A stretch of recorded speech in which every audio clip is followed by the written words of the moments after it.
Hi, welcome. This is Sheila from Celtic Tarot is here with us today, and this is day 3 of our exploration of energy, light, and light and dark, coming up to the equinox, which will be on the 22nd.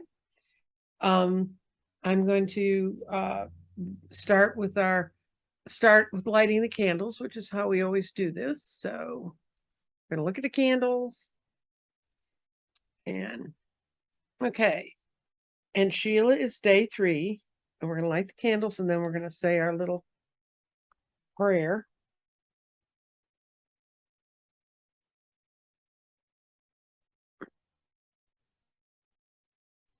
If I can light candle, Sheila. There we go. Okay, there we go. All right. Equal night and equal day, the balance of the light and the dark. As daytime shortens to this point, the ley lines, the energetic nerves of our planets, straighten and stay in bounds. It's time for all of us to connect with the elements of our planet. It's time, even in this time of rapid changes, we need to pause, consider our own boundaries and the boundaries on our Earth. And with this ritual, we consider where we have been and where we are going. Small rituals, personal rituals, and those we share with others connect us to our evolving self and are connected with how our Earth is with each one of us. Love and hope, light and warmth, our world needs them all. And now, yes, we're going to you, Sheila. I'm back. Hi. Well, hi everyone, and thank you, of course, Nancy, for inviting me back to your channel. As you were talking about that, how the connection is, it kind of reminded me of our own connections that we are forming with love and light, or with the universe, or with Gaia, or whatever it is that you consider your higher power. But I was reading here, it said number 3, the letter, or not the letter, but the number 3 is a symbol, has always had a powerful symbol. Think about good things coming in 3s, the birth, life, death cycle, the mind, body, soul connection, the 3 acts of a typical story. Whatever the number 3 shows up in your life, it's generally an omen of creativity, communication, optimism, and also curiosity. So I thought that was pretty interesting that I am number 3, right? Mm-hmm. So anyways, I wanted to talk a little bit about connections. So how do we connect, right? What do we do, and how do we feel it, and how do we know that we are connected? I know that when my connection, especially back in the day when I didn't know that I was connecting, I felt it here, right? It was this feeling that I got, and a knowing that I got, that if I was in a dangerous situation, this right here hurt. If I was in a good situation, this right here felt good.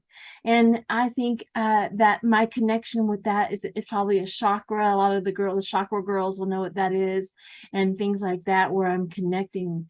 And I know that when I wake up in the morning, it's a decision of mine. I can either decide to connect with source, or I can decide not to connect with source.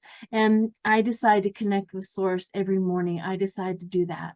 I was like, I am here with you. Let me know what I need to do today. Who can I serve? What it is that I need to know. What communication do you want me to give?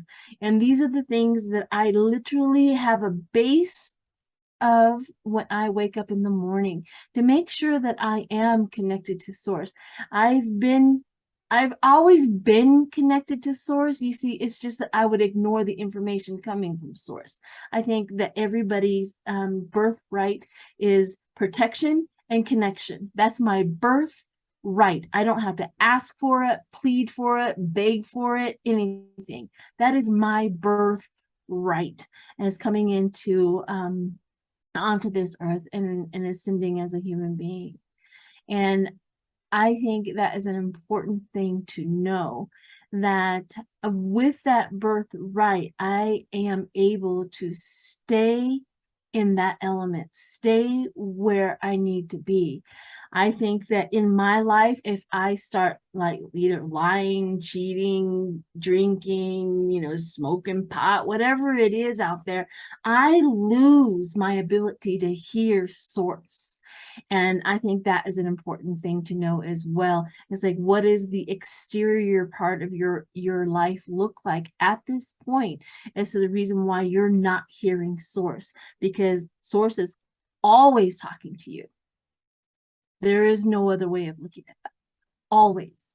And so do what you can to bring yourself back into listening to source and being with source and connecting with source on a spiritual level. So that's all I got. Oh, very good. My life path is 3. 3 is communication. And when that feeling you're feeling, that's your heart chakra. Yeah, it's a chakra girl Right. will know that. Right. So we chakra girls know that.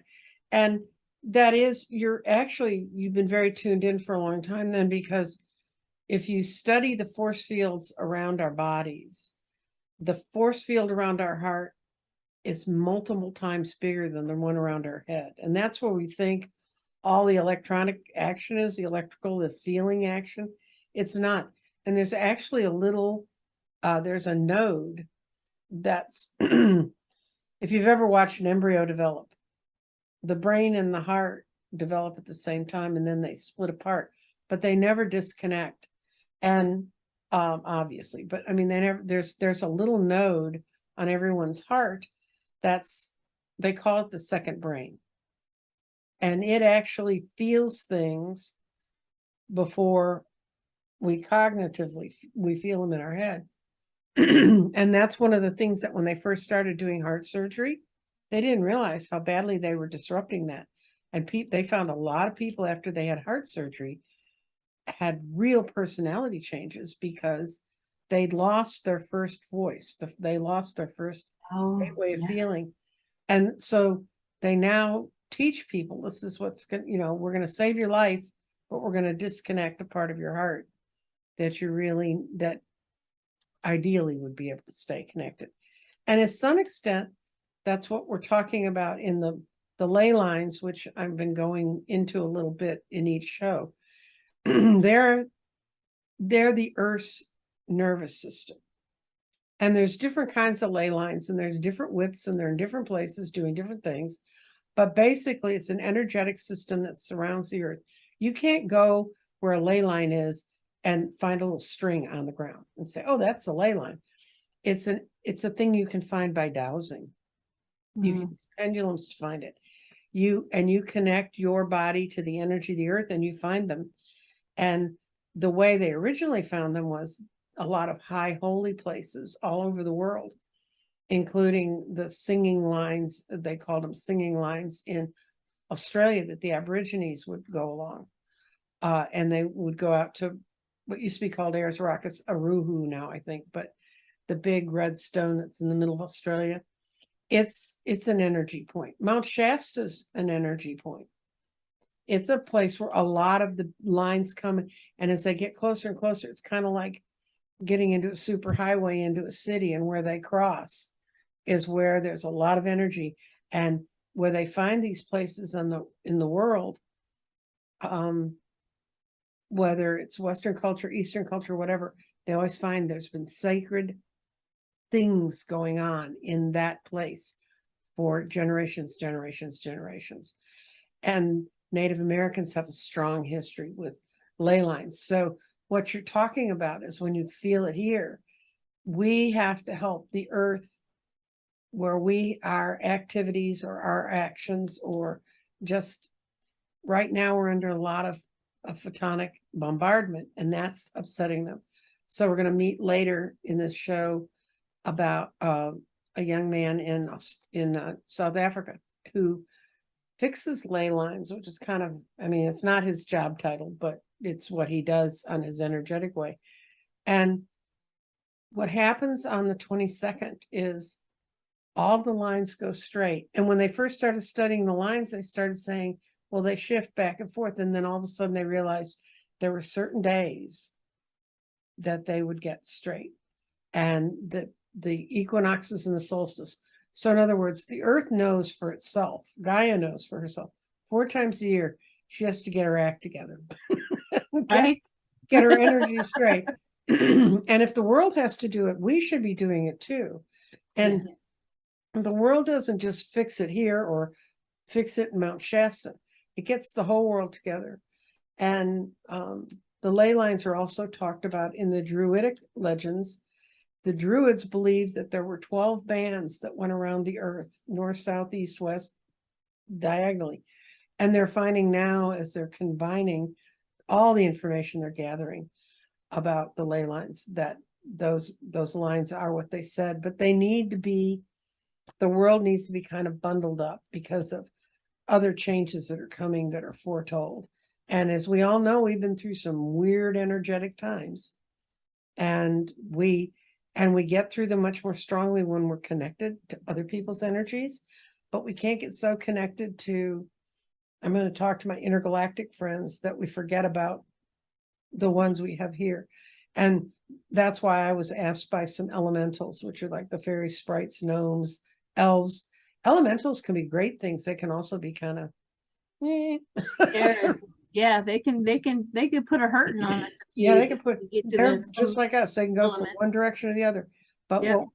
what we want to focus on now is how we all connect to the earth in a way that creates that sense of wholeness, so that we're not alone. We don't feel isolated and alone. And I think that's what can happen when you get disconnected from, or so connected one way and not the other. Well, here's one way for everybody to, on a basic level of knowing that you connect with the earth. Have you ever went into a city and it has everything that you need, right? Grocery shopping, this, that, and the other. And all of a sudden, like, I would never live here. And you think, why won't you live here? Because I don't feel good here. So that tells you right there is like, I can go into a beautiful, wonderful, successful city, but if I do not feel the city in my soul or feel good while I am there, that just means you do not connect with those energies, that ley line there. We always navigate, and even the Native Americans, when they were choosing a place to stay for a while, they not only chose it for the location, the food, the water, all of that, they also chose how the earth felt to them. So this is something important. If you know, if all else fails, realize that is how you do. I can go into another city and I'm like, I don't like it here. I don't feel good here. You know? So this is what we're talking about on a basic level. You too have also experienced this. Right. And you, as you get more sensitive, it's going to become more obvious to you. True. You will know it.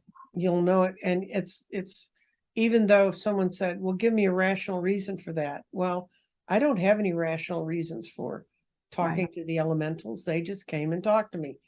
Right. That's just how they are. But they're as much part of the reality as anything else, as is our meditations, our prayers, our connections to our stones, our crystals, and where we live and where we go, and how we deal with everything in our everyday life. But really look for, I'm going to start doing a series of shows on small little rituals. There's a lot of them in feng shui. Small little rituals you can do that help your energy move better. But right now, today, I want everyone to think about what we thought about light and dark becoming equal. And that there's always a flux. There's always going to be days are getting longer, nights are getting shorter, nights are getting shorter, days are getting longer. That's how our planet lets us know with the light and the dark. But I want to really thank Sheila for taking time out of her incredibly busy schedule. Yeah, no problem. I was just trying to tell my daughter, stop the dog from barking upstairs. We don't hear it, but I tell you what I've got. Good. They're tearing up the front drive where we park our cars at my house. They're ripping that whole thing out. And earlier this morning, they had the world's most giant roaring truck right next to my front door. And I went out and I said, I have to tape a show. Could you like go? And they did. They went and moved. Yeah. I mean, it Yeah. didn't matter And to he them. just moved. Yeah. You know, we must be in the same universe because I too have the city tearing up all of the sidewalks right in front of my house. Mhm. I'm like, oh. Well, you know, it's lovely when we pass infrastructure bills. It's terrible when you have to sit in the traffic jam. Yes. Yes. Then we complain about it. Yeah. Like, yay, infrastructure. Ah, it's my turn. That little guy with the orange suit going this way. Yeah. Proof that it's working. Okay, we're gonna go. Got to blow out the candles, as you know. Okay. I'm Let's gonna do it. remind you every day you need to blow your candles out so you'll have candles at the end. So got to blow them out without burning myself up.